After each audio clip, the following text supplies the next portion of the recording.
Welcome back to another episode of Overexerted, a Disney Lorcana podcast. I am your host, Benny, and with me is, as always... I'm Heath. That's Heath. Love you, Benny. Oh, I love recording episodes with you. Just gonna mess with you every single time. I never know what Heath... Audio is like, what on earth is going on? Whereas Benny's like, spit it out, please. Come on, please. Yeah, so welcome back to another episode. We're just going to discuss basically how our brand new Archazia's island, considering we didn't do this last week, due to technical difficulties on my side. So yeah, we're going to talk about our first 2 weeks, I guess, now. Gosh, has the game been out for 2 weeks? That's gross. I mean, I guess technically it's 1 full week, because it was last Friday, right? So 1 full week. Yeah, okay. Whew. Yeah. All right. I'm like, has it been that long? Is my sense of time that skewed? I mean, the answer is yes, and also it hasn't been 2 weeks. Yeah, exactly. I'm just tricking you a little. Yeah. All right. So, how was your release weekend? It was okay. That's how. Wait, did you have to think about that really hard? Because you knew you were asking yourself that question. You've had time to think about this. It was okay. The first night was the Tuesday. I went to a draft. No. Oh my. Yeah, you didn't do anything the actual release weekend, eh? Your first event was the Tuesday. No, it was actually the Friday. I did go to the Bastion one. I forgot about that. So I went to Bastion Games. I did a draft. Yeah, it was a draft. A 4-pack draft. Oh, you mean an actual draft, a proper draft? Sorry, Mike. We gotta explain that later. Let's talk about Friday. I can dig at Mikey later. So I pulled not very good cards. Yeah. And I also had not listened to the wonderful Heath over here, his wonderful draft guide, and I ended up not doing too good. Okay, what does not too good mean? Like, really not too good? I think I came in 5th place out of 10. Okay, I mean, middle of the pack. There's some competitive people. Let me just say, there's some competitive people out Benny's neck of the woods. Some multi-TCG competitive players. So middle of the pack isn't necessarily, shameful. It might have been 4 out of 8. I'm trying to remember. There's so many different events. Middle of the pack. We can go with that. Pack. And then, and then the next event. Oh, no good pulls as in Enchanteds or anything like that. 2 seats down for me, somebody pulls an Enchanted Bolt. I pull a Tamatoa, and the person who pulled the Bolt was actually a Sapphire Steel player since he first started playing. I know who you're talking about. Okay. Yeah, and so he's been wanting the Tamatoa, and so he turned to me and he goes, I go, what do you want for that Bolt Enchanted? And he goes, I'll trade you your Tamatoa if I don't pull a single Tamatoa out of my booster box. And I said, deal. Even with how much Tamatoa spiked, that's a pretty good deal. So we go back to my house. We all open our booster box because we had a post-draft opening party at my house. So we just ordered a couple pizzas. Still not invited, by the way. I'm sorry. You can come to the next one. I'm just messing with you, man. It's all good. It's because people in the comments, or no, it was in the Discord, were like, oh, that sounds great. I'm like, yeah, that sounds fantastic. I wish I was invited. And they're like, weren't you invited? And Benny's like, yeah, for sure you're invited. I'm like, okay, well, I haven't actually received an invitation, so I don't know about this whole I'm invited thing. Well, it's okay. This set is not important. It's the Jafar set that we're all going to be having. That's the one. Okay, that's the one. We're going to have pizza. We're going to, Yeah, it's going to be good. Exactly. Movies. We'll watch, obviously, Aladdin 2 with the best Aladdin. All 3 Aladdins will be watched that night. The one where Robin Williams is Genie, and then the voice of Homer Simpson is Genie, and then Robin Williams is Genie again. Is it actually the voice of Homer Simpson? Yeah. I did not know that. That is a revelation. Okay. Interesting. Yeah, it's a good one. I apologize. You were having your pizza party. You were enjoying time with your friends. So I'm sitting there across from the guy who made the pre-arrangement trade, and I'm like, all right. So he's opening his box. He finishes his last pack, and he's like, oh, no Tamatoas in my entire box. And I'm like, all right, perfect. I was like, yeah, man, we're set to trade. I said I would. I'm gonna. I'm a man of my word. If I say I'm going to do it, I'll do it. I will take this much better deal. I'm a man of my word. As he finishes his box, I grab my pack, rip it open, and pull a Bolt Enchanted. And I'm like, that is ironic. Okay, fantastic. Well, I said I would do it. I'll still do it. And then I open the next pack. It's another Tamatoa. So I just reach across the table and go, why don't you just take this one and I'll take that Bolt Enchanted then. And he goes, feels like a pretty good series of rips. So he goes, you still want to make that trade? I go, yeah, I'll still make that trade. And so now I'm sitting on 2 Bolt Enchanteds, and I guess I just it all makes sense now to list them. I guess the for sale postings all make sense now. If you too would like to be the proud owner of a Bolt Enchanted, please reach out to Benny at the Overexerted podcast, or 2 if you want 2. So yeah, so I've already I've had talks with a couple people that were interested in them.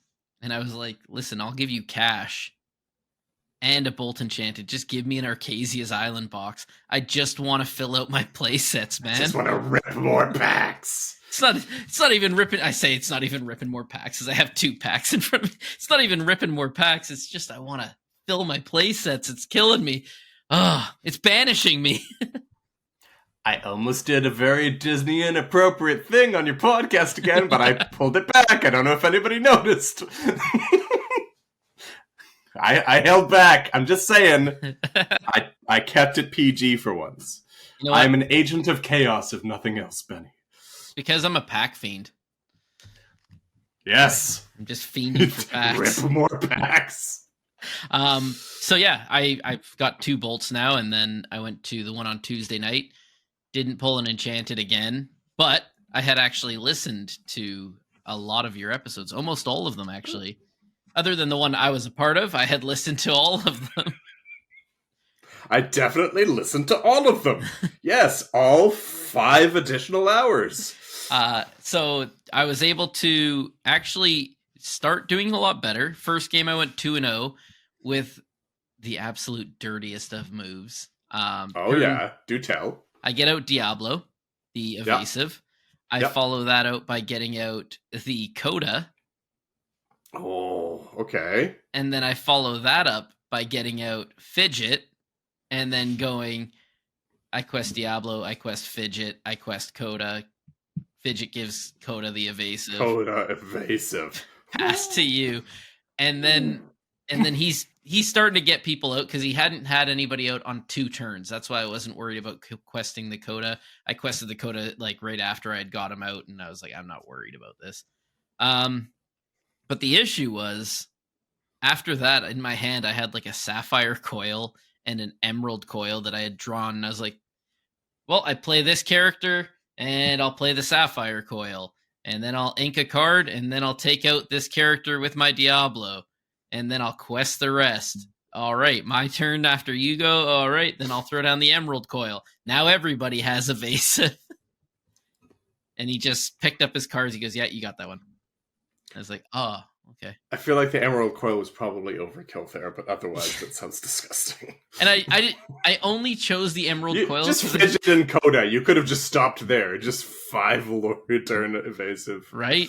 And like, I had the Ruby coil in that same one that the Emerald coil was, and I sat there and I had them, and like somebody was like I could see somebody looking over my shoulder at what I was gonna pick, and so I like made sure to shuffle all the cards around so they didn't know that I actually wanted the Ruby coil, and I put them back in and sent it around because there's something else I wanted in there before the Ruby coil, and it came back around, and all that it had was the Emerald coil and like bad cards, and I was like, So you mean nothing but bad cards then, is what you're saying. Exactly. And so you said you listened to my episodes. I'm just saying it doesn't sound like you did if you're talking about coils. And so I said, you know what? I was like, maybe I should just take the coil because then I'll just toss it away because I don't need it. And then it just ended up coming around and being like, I think it was like the last card. And I was like, I guess I get the coil now. And then I looked at what I had. To cut 8 cards out of your deck, right? I had already thrown cards off to the side that I was like, Fair trash, enough. trash, trash. I literally ripped up a card on one of my drafts. I got the 8 drop Daisy last pick in my draft, and I tore it up in front of the rest of the pod. Why? Because it's so bad. I was affronted by its very existence and didn't want to look at it in one piece anymore. Yeah, and then on Wednesday night I had another one, but it wasn't a draft. It was a starter deck where you get 3 packs. Like so you get 3 packs, you open the 3 packs, and then you choose which starter deck you want. Upon opening my 3 packs, the only card of value that was not going to help me anyways was the Devil's Eye Diamond. Ugh. And I went, huh, okay. And I just threw all my cards down on the table and went, yeah, I'll take the Amethyst Steel from set 2 with the bounce package because I'm not going to put any of those cards into this deck. I'm just here to win now. And everybody else took the Archazia's Island starter deck. And so off to a good start. They didn't make you do an Archazia's Island starter deck? No, you're in the release weekend challenge. You're allowed to choose any starter deck. Mikey ends up pulling nothing but like good items and a bunch of other good things for the Archazia's Island starter deck, and I'm just like, I'm here to win now because I got bad cards. And then I won the first game 2-0, and I had my kid with me because he kept insisting on coming, and I look at the time, I'm like, it's 8:00. I only finished the first game. I'm not getting him home on time. Yeah, right. And so I look at my buddy who I had just beaten 2-0, and I go, submit. And he's like, yeah, I know. As I'm holding my phone to show him, he's like, yeah, I know, you won 2-0. And I'm like, look again. And I gave him the 2-0. It was all an illusion. And then I dropped, and then he ended up coming in second place. And I was like, oh. And meanwhile, whoever was in third was like, forget you, Benny. But I was like, oh no, I probably would have won it because if he came in second place, Bounce Control definitely beats any Archazia's Island deck. Yes. So that's really interesting that on the release kind of week that they didn't insist on Archazia's Island, and maybe just because they didn't want a bunch of people having the same decks effectively, I don't know, or they just really wanted to get rid of some backlog of old starter decks. But I always love the concept of that, right? Taking the starter deck and building upon it. Yeah. That was kind of all we had to do in first chapter, right? Was starter deck challenges. I always thought those were pretty fun, right? Take decks that aren't going to perform that great to begin with, so it's kind of everyone's on an even playing field again, and just kind of tweak them enough to maybe do something good with them. Yeah, and I wanted to, like early days, I wanted to bring that in where it was like you buy a starter deck and every week you'd get another pack that you could use to modify the starter deck, and it kind of didn't really go anywhere, and we all started getting more competitive, and then everybody just kind of picked up their starter decks from the store and took them home and yeah, I know that Infinity did that for at least the first like month and a half, because I remember I was recording videos at the time where to show how we were evolving it each week, to show, because at the time people had difficulty getting product. I'm like, you can make a semi-competitive deck by just doing this. Yeah. And it wasn't half bad, because I started with the red-green evasive package. And at that time, just going evasive was enough to some degree, right? People were obviously already doing the Amethyst Ruby package, but it wasn't nearly as strong as it was the next set with that bounce package, that lovely bounce package. Yeah, I think the worst part about the whole thing too, about me just like dropping, giving the wins away, and then leaving, was one of the prizes was a Set Champs Scar. Oh, sweet. And so I was like, yeah. But my buddy, you already have the champions, Matt. You're already a champion, But what I wanted to do I thought about it and I was like, what I wanted to do if I had won, my one buddy who hasn't been to a set champs in a long time that was there that I gave the wins to, I was just going to take first and then turn around and just hand him the card and be like, That would have there been you nice. go. So instead, Jeremiah won it, and I'm guessing he took it home and probably listed it on eBay or something. Just added it to the stack. Yeah, Jeremiah. The rich get richer, Jeremiah. No, Jeremiah is a very good player. I mentioned all the competitive players out that way. Cool. What about you? You did quite a bit then. You had Friday, you had the Tuesday, you had the Wednesday. That's pretty cool. Not enough. So I only had I've done 2 events since the release, but on the 2 weekends. Okay. So first event was the Friday night down at Aegis Games in Bellingham. Had to start there, doing the draft. Managed to actually record that, so recorded the draft and the gameplay, and didn't crack anything super sweet. Cracked a spoiler alert for the latest video. Cracked a foil legendary Donald that I passed for a fidget. I'm in it for the wins, man. Yep. It's all about the pride. It's all about the W. But managed to draft a pretty efficient deck, which was great. Double fidget. Specifically, I had such a disgusting turn. So Jasmine was not in the review we did. It was in the review before, because we did 6+. It was in the 5 drop. And at the time, I was doing it with Stephen Gettle. I had Jasmine like at an F, I think, almost, because I'm like, something that needs me to have my hand empty and needs me to have allies and is uninkable. I'm like, I'm not really interested in that. And then Stephen reminded me that there's so many allies in the set. Yep. So sure enough, pick one, pack one. I crack the legendary queen and a Jasmine. I'm like, I'm going to take the Jasmine. Pick one, pack one. I can build around this. And drafted a whole bunch of allies, and Jasmine was just a house. Mm-hmm. Also drafted the Tramp, which some people weren't that excited about.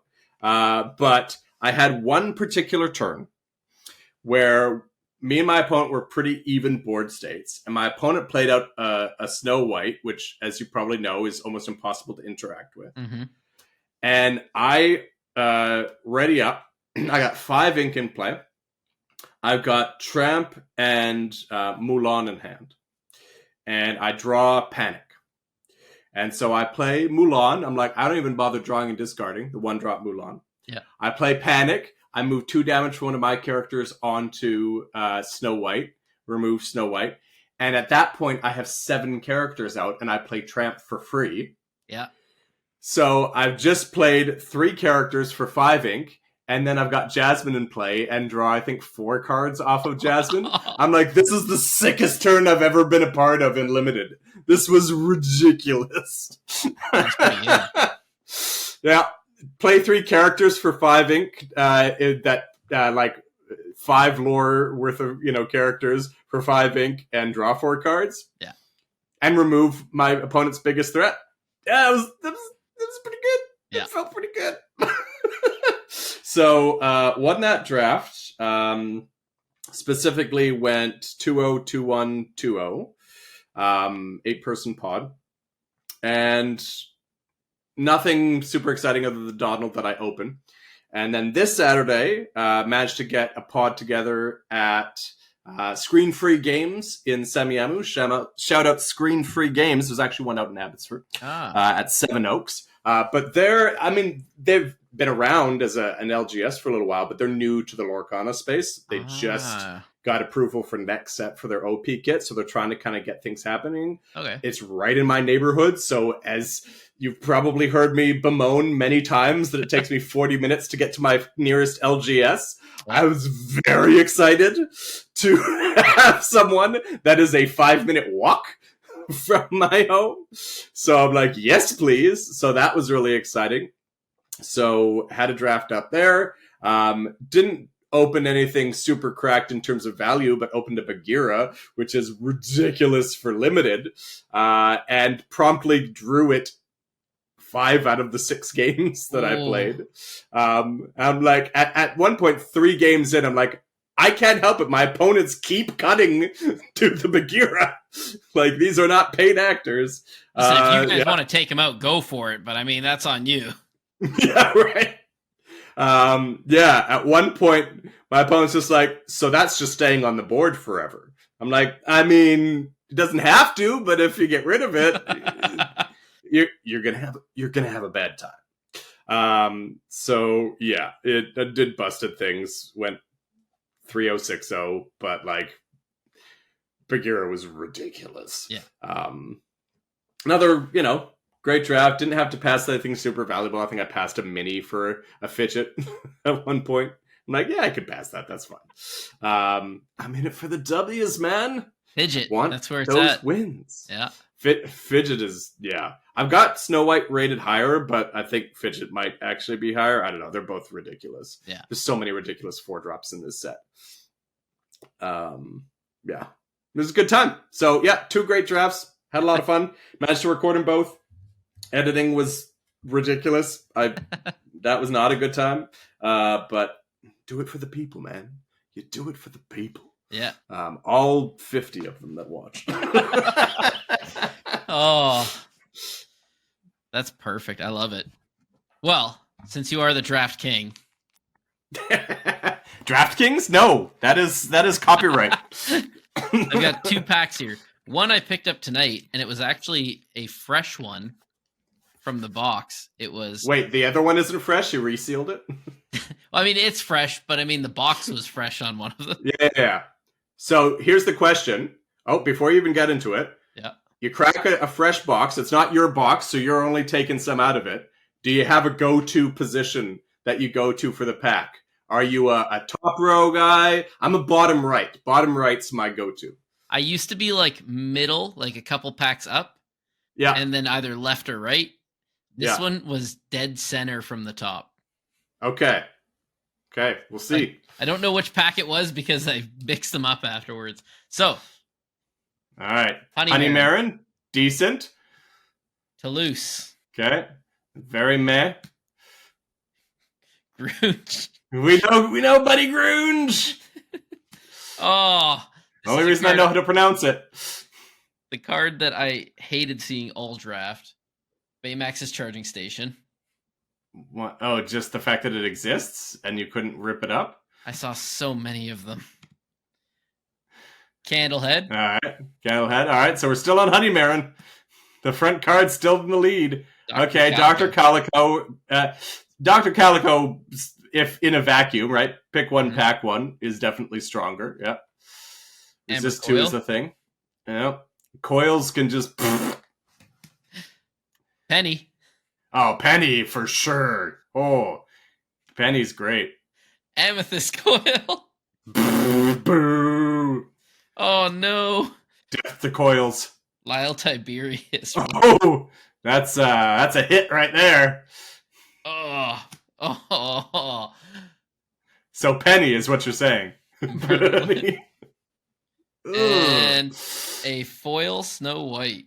Oh, foil Snow White in the bag. Get that out here. Yeah. Saves the day. I mean, the fact that it's foil is just all the better. But yes, Snow White is so terrifying. I just have no way to deal with that if I don't have panic in my deck. That's great. I did get really lucky on a lot of mine where like there was 2 good cards and I'd take 1 good card and I'd be like, this isn't coming back around to me. And I'd pass it and it would go around and it ended up coming back to me. And I was like, yeah, I had that too. I'm like, you're all still looking at this, right? And I looked at like all the cards and none of the other ones were good other than like this one other one, and the one that I passed on. And then it came back around and I was like, there's 5 or 4 other people on my table alone. Yeah. How did you pass up this card? So, speaking of lack of removal, I need to cop to something, which is I got bodied by Maurice's machine and Maurice in that first Aegis draft. That was my one loss. I mentioned I went 6 wins, 1 loss. My one loss, they bodied my fidget with Maurice's machine and Maurice. I'm like, what are you... Okay, that's fine. I'll lose to this high quality combination of cards. I mean, I love the man. It was a new player to our area. I apologize. I've forgotten his name. His partner's name was Heather. They were new to our area, but he also hard cast a 10-drop Tekka. I mentioned this to you. You saw that, right? What? Hard cast a 10-cost Tekka on someone else in round 1. I'm like, how did you get to 10 ink?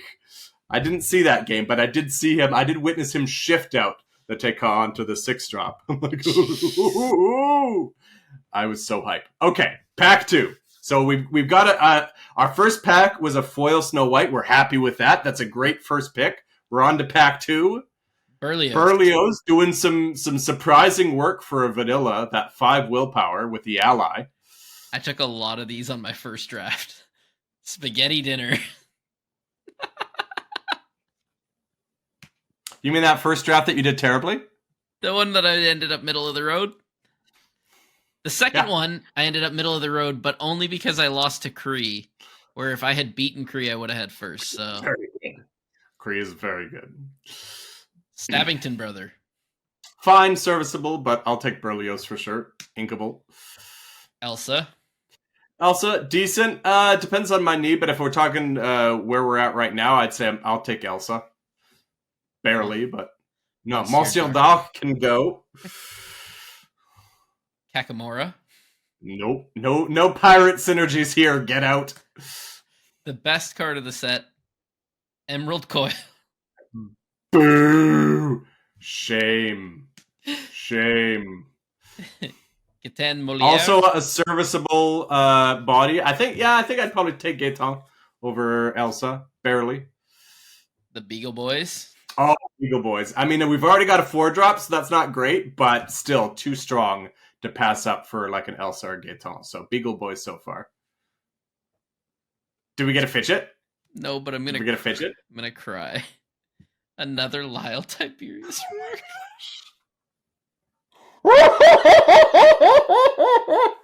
This is much better than opening the double bowl. Merlin. You did not stack this, you promise. I promise. I'm so sad. You have to clip this. Oh, these packs are garbage. Please clip this, please. That was amazing. It's a Baymax card. At the charging station that you said you will. This is so... This is the worst week ever. I love it so much. I'm sorry that I'm enjoying your pain so much. That's so good. I'm crying out of laughter and out of pain. I mean, that was worth the price of admission. Everyone that's watching right now, or listening, and you gathered what just happened, please put in the comments just how much you value what just happened here today. That made my week. I actually had to wipe away. Just started, and that's made my week. I actually had to wipe away tears. I'm not wiping them away. I'm just living in them. Oh, this is so bad. I cannot believe. So here, which brings up a whole new discussion. For anyone who doesn't believe. Yeah, show up the 2 of each, please. Okay, we've got these 2, and in this pack, another one.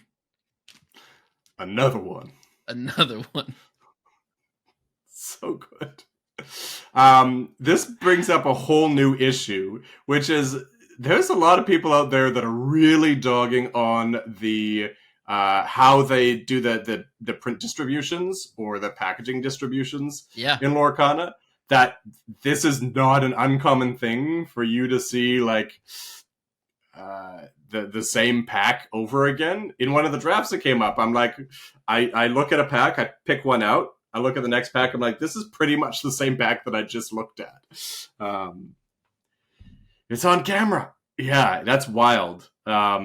I mean, in this case, we can't really speak to it because it was from two completely different sources. But that's just crazy.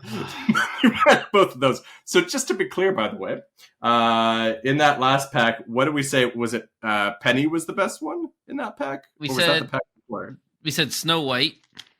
Snow White for the first pack. And then the second pack, no, it was Beagle Boys. Beagle Boys. Beagle Boys, All yeah. right. The pick was Beagle Boys, even though obviously taking 2 4-drops back to back is pretty questionable. But Beagle Boys is so much stronger than any of the other cards in that pack. But why? Oh my gosh, that was fantastic. Oh. I'm gonna revel in that. I might bring that up again many, many times in the future. I prefer the cards that I randomly bought while I was at the store. Yeah, I'm pretty sure you probably couldn't come up with a worse combination of rares in 2 identical packs. Now imagine if that was like 2 identical packs of amazing things, but no, you're on the other end of the spectrum. Yeah, and then now it's going to be even worse. Is I'm going to go to Tombkeeper Games on Tuesday. Shout out Tombkeeper and Mission again. Yep. And Mikey's going to go, what pack do you want? And I'm going to look, and I'm going to let somebody else ahead of me pick. Because, I always think, oh, well, they're going to pick the bad one. And I'm going to pick a Merlin and a Lyle Tiberius Rourke, and somebody's going to pull together. You're going to lose your mind. If you ever see those 2 rares together again, you are going to lose your mind, and I'm here for it. They're so bad. I need you to quickly, when that happens, pull out your phone, turn it to selfie mode, hit record, and just bask in that moment. Because if that ever happens again, that will be so good. Out of both of those packs, I have 3 things sitting in front of me that are all the same that are worth more. And that's sad. And that's Baymax pins. Oh, for sure. I mean, to be fair, that's worth more than a lot of the cards in this set already, but... so bad. I really liked that. So, anything else about release that has been on your mind, good or bad? No, not really. It's just kind of been pretty smooth so far. I've just been, I kind of had some time this weekend. We had the kids away, so we had a bit of a date night. But before that, I kind of had some free time to myself where I made sure I organized all my cards. So now I get to do that again. And I'm like... Oh, what am I? I think I'm at like 80% or something like that of having I all... do not envy you collectors, man. I'm not even collecting. I'm just trying to get a play set. I guess that's collecting. All right, let me ask you this. What's your thoughts on the Chicken Little sky is falling mentality that seems to be out there around the current metagame? Like, everyone's like, Sapphire, Steel items. The world is ending. Doom upon us. The apocalypse is nigh.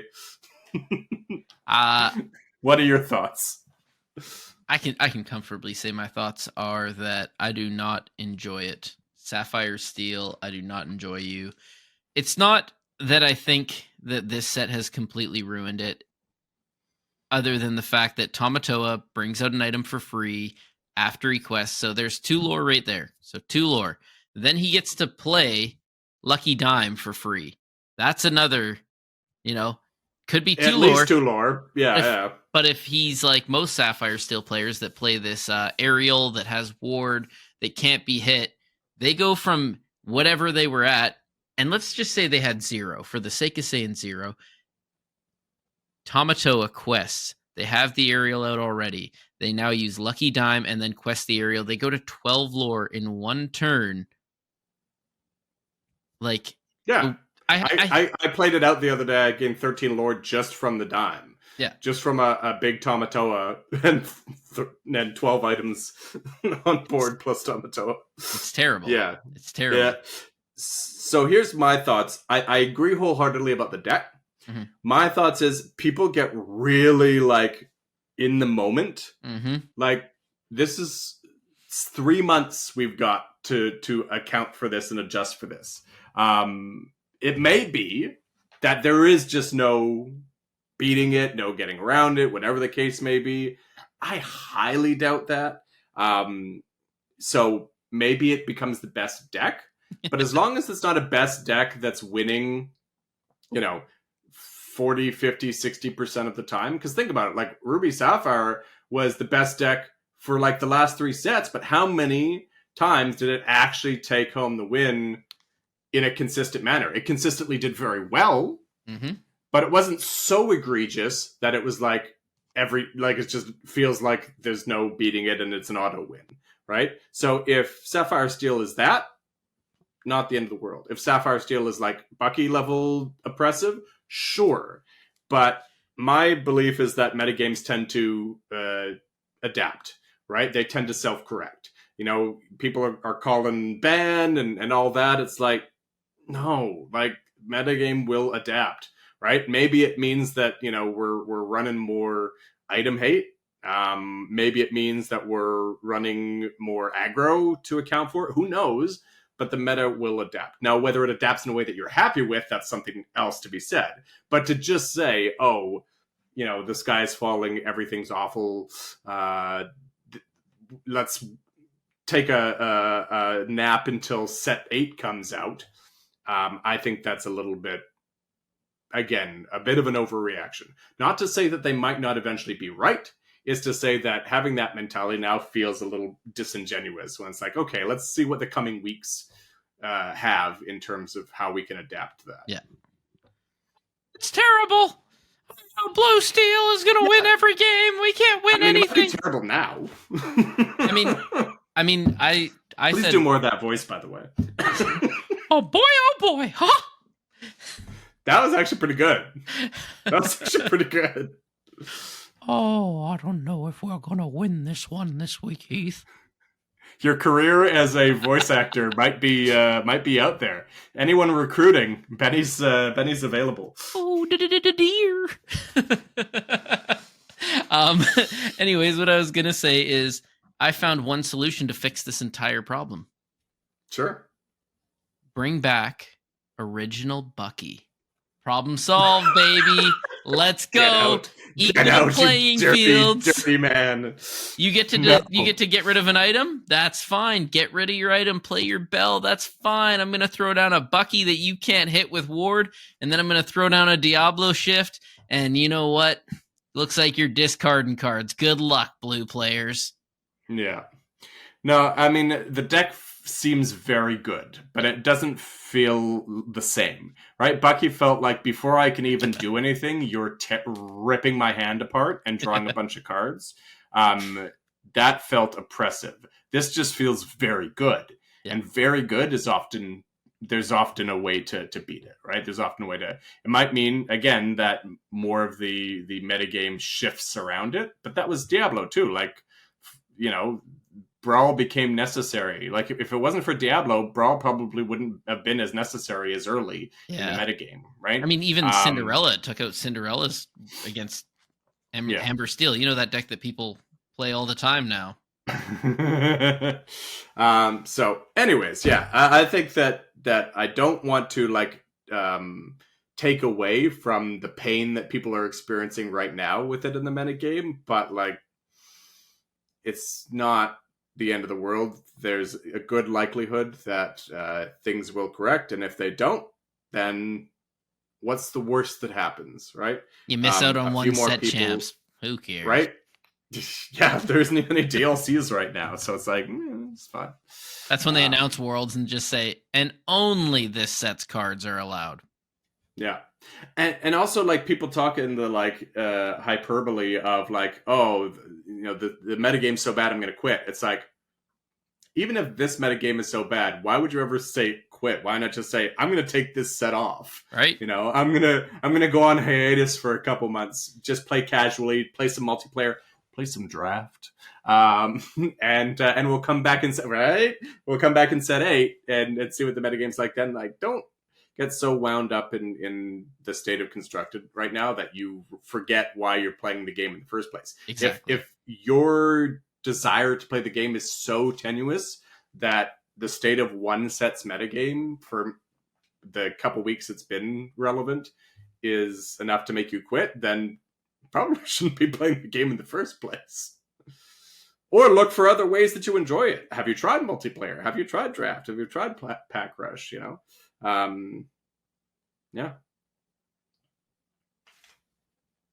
Yeah, because it's like insert Heath tapping his head knowingly for those that are just listening. I got to remember that. Now that we're recording video, I got to remember that not everyone's watching on video. In fact, like 5 people are watching on video. Everyone else is listening to the podcast. No. This week, I'm going to hype it right up, right to the moon. There you go. Here we go. Okay. Yeah, like you said, people saying that they're going to quit. If I gave you $1,440 and I took one and lit it on fire, and that one starts burning, are you going to let the other 1,440 burn? Yeah. It's like you got 24 hours in a day, which is 1,440 minutes. Is one bad minute going to ruin all your minutes? So is one bad set going to ruin the entire card game for you? Come on. Yeah. Like, I remember I had this same discussion in set 1 where people were like, oh, I can't get cards. Why should I even play the game? I'm like, I'm planning on playing this game for years. Yeah. What do I care about a few months? Like, yeah. As it turned out, I had to take a break for like 6 months just for my own stuff, let alone the game. And I came back and loved it just as much when I came back, right? Exactly. So, yeah, if this is stressing you out a lot, like, take a step back for a minute, and it's okay. We'll still be here. The game will still be here. Yeah, don't stress. Yeah, we're here to have fun. It's exactly. a game. If it's not fun, then it's not fun. What's the point, right? Don't play anymore if it's not fun. Take a break. Come back when it is fun again. Yeah. One of my friends in my play group, Riley, shout out. He was talking about how stressed he was to do well in the draft. I'm like, don't stress about it. Like, the more you stress, Carissa was saying the same thing, actually. Now that I think about it, don't stress about it, because ultimately when you stress, you don't play as well. Yeah. And if you know that, then you're just, in terms of results, you should work to stress less. But also, we're here to enjoy ourselves. We're here to have fun. Yeah, you can say that winning is part of the fun for me, and that's fine. But at the same time, if it's the only thing, then, at that point you could be doing anything. Yeah. Right? So yes, winning can be fun, but enjoy the game for itself, and you will find that you're better at it. That's how I feel like I did better in Seattle, was just like, I forced myself to just zen out a bit in between rounds and be like, just have fun, man. Yeah. Like, just don't sweat it. If it happens, it happens. If it doesn't, that's okay. But start with having fun. Yeah, exactly. And if the rest comes, great. Like, challenge yourself to do better, but don't make it your whole ethos. Yeah. I don't know. I've looked at it and I'm like, I just have to accept Emerald Steel's not going to be great this set. And it might be. There is a world, I hear people muttering, where there's a world where Emerald Steel might be the savior of this set. Ooh. You either live long enough to become the hero or die. Yeah. Die the hero or live long enough to become the villain, but the other way around. Exactly. And the villain or live long enough to become the hero again.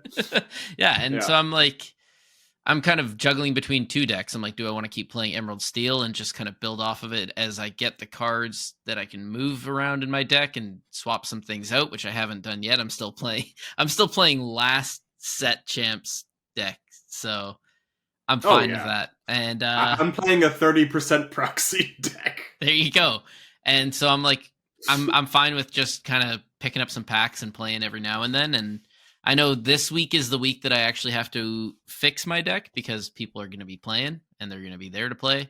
I've seen Kree playing a very deadly deck lately, and it is exactly what I was looking at before. Sapphire Steel? No, he's playing with Ruby. Ruby Steel? Yeah. Mushu? Yeah. Only problem is that does horribly to Ruby Sapphire. Yeah, so... But to everything else, it is deadly, as you say. It devastated me right off the bat, and I was like, okay, well, I guess I don't get to play today. I mean, on the flip side, I also drew nothing, like... If I draw exactly what I need, I want to see how that deck does against exactly what you need. Whereas this time I played him last time. Maybe you go the Emerald Sapphire route to combat Mushu there. That was my other one. Is I said if I don't go Emerald Steel, I go Emerald Sapphire. And as soon as I get that Mufasa out, I cannot wait to hit you with an Ink Geyser. Hey, maybe do some Sapphire Coil and Muses shenanigans there, you know? Yeah. Just going to bounce them nonstop, so... Yep. It's like, nice Mushu you got there. Shame if some Muses bounced it. What? They can't? Oh, but this Coil says they can. Yeah. And say goodbye to your Mulan after I'm done with that. Yeah. Yeah. So... But yeah, lots of interesting Double stuff. Fishbone Quill Ink Geyser. Let's go. It's gonna be so Wait, good. Ink Geyser, ink for the turn, ink for Fishbone Quill, ink for Fishbone Quill. Hit him with the Sail the Azurite Sea. Oh, we're off to the races. You don't get anything. Yeah. Next turn, I drop Mufasa. Yeah, that's the other thing too. Is if I have Mufasa and those items, and then it's like, I'm gonna play Ink Geyser with my last, couple ink, and then quest Mufasa. It's like, guess we're back. Yep. So yeah, do that, then Quill, then quest with Mufasa. It's like we're already up to 6 ink again, ladies and gentlemen. How's the 3? You're about to go to 4. Okay, well we're not worried about that. All right. I would love to hear from the people what decks you're playing. Specifically, if you're not playing Sapphire Steel, what decks are you playing? Yeah. And all my love to my Sapphire Steel brethren. I'm testing it out as well. No shame. But what are you playing if you're not playing Sapphire Steel? And if you are playing Sapphire Steel, how does it feel to be absolute scum? It's all love, Benny. It's all love. That's not what you said to Mikey last week. I mean, sass is my love language. Just so you know, Mikey, putting it out there. Sass is my love language. If I'm being snarky, it's because I'm fond of you. Mikey's wife was telling me when I went into the store to play the draft, she was like, yeah, we were listening to the episode, and he's like, oh, did you hear that? Oh, and he is so excited and happy. Oh man, that's awesome. At least Mikey's he knows. Good people. At least he knows that sass is your love language. All right. Well, I'm going to let you go before we get too late here, so we'll wrap it up. Yep. Thank you guys for tuning in for another magical episode and joining us on this journey of Lorcana. Check us out on Discord, Twitter, Instagram, YouTube, everywhere that you can find Overexerted Cast. And have a great week, and we hope you'll join us again soon.